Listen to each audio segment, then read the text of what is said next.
सोचिए एक ऐसी डरावनी शक्ति के बारे में जो किसी का भी चेहरा पहन सकती है। आपके सबसे करीबी दोस्त या घर के किसी सदस्य का रूप लेकर आपको धोखा दे सकती है।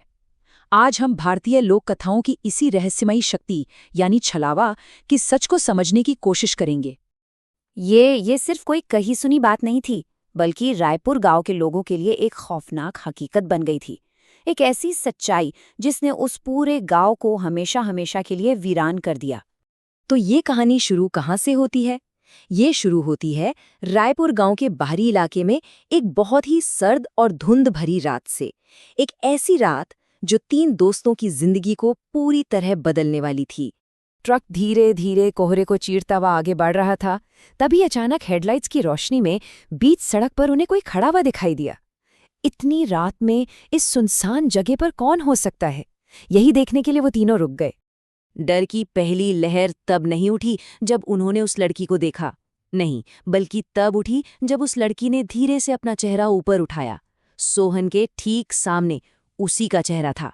ये भला कैसे मुमकिन हो सकता था? और बस कुछ ही मिनटों में सोहन उसका पहला शिकार बन गया। बाद में जब उसकी लाश मिली तो चेहरा इस कदर बिगाड़ दिया गया था कि पहचानना भी मुश्किल था।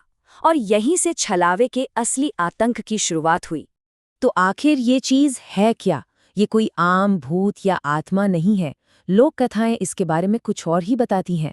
मतलब एक ऐसी शक्ति जिसे इस दुनिया में मौजूद रहने के लिए एक पहचान, एक चेहरे की जरूरत होती है, और ये अपनी मर्जी से किसी का भी, बिल्कुल किसी का भी रूप धारण कर सकती है।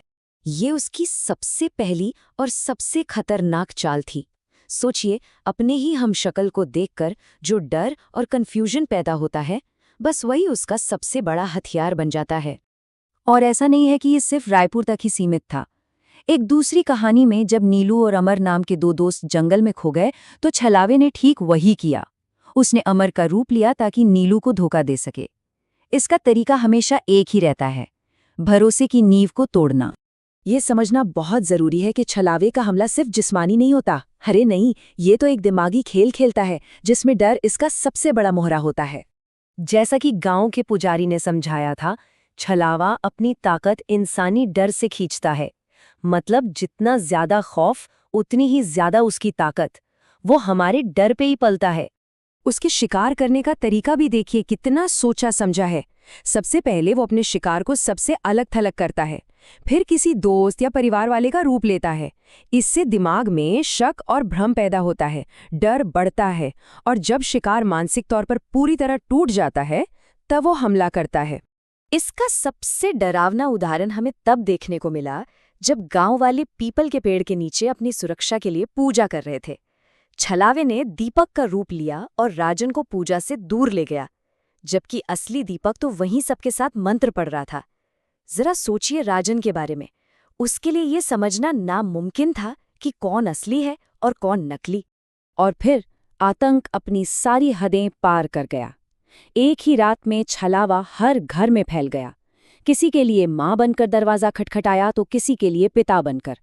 उसने सुरक्षा की सबसे बुनियादी जगह यानी हमारे अपने घर को ही एक डरावना जाल बना दिया था। लेकिन सबसे बड़ा सवाल तो यही है कि ये ऐसा करता क्यों है? आखिर इसका मकसद क्या है? क्या ये सिर्फ लोगों को डराकर खुश होता है, या इसके पीछे कोई और भी गहरा राज छिपा है? हमारे पास जो कहानियां हैं उनसे 2 अलग-अलग थ्योरीज सामने आती हैं। रायपुर की कहानी के हिसाब से ये एक खास आत्मा है, पत्रकार नेहा के पिता की, जो एक सच्चा चेहरा ढूंढ रही है ताकि इस दुनिया में वापस आ सके। वहीं दूसरी कहानी एक ऐसी शक्ति की तरफ इशारा करती है जिसका कोई खास मकसद नहीं है, वो बस डर और आतंक फैलाने के लिए शिकार करती है। छलावे ने नेहा से जो कहा वो बहुत कुछ साफ कर देता है। मुझे मेरा असली चेहरा दे, तेरा ही चेहरा मेरा असली चेहरा है। ये शब्द ये बताते हैं कि रायपुर में छलावे का मकसद कितना पर्सनल था। उसे कोई भी आम चेहरा नहीं चाहिए था, वो खास तौर पर नेहा के चेहरे की तलाश में था जिसे वो अपना असली चेहरा मानता था। लेकिन कहानी यहीं खत्म नहीं होती। असल में खतरा टला नहीं है, बल्कि अब और भी ज्यादा बढ़ गया है। कहानियों का अंत बताता है कि असली आतंक तो शायद अब शुरू होने वाला है। ये कहानियां कई अनसुलझे सवाल छोड़ जाती हैं। सोचिए, छलावा अब नेहा का शरीर लेकर एक शहर की ओर बढ़ रहा है। रायपुर का वो कुआं आज भी प्रेतबाधित है।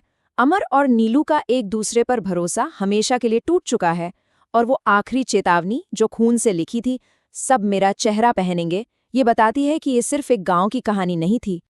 और ये हमें उस आखिरी सवाल पर लाके छोड़ देता है जो शायद सबसे ज्यादा परेशान करने वाला है।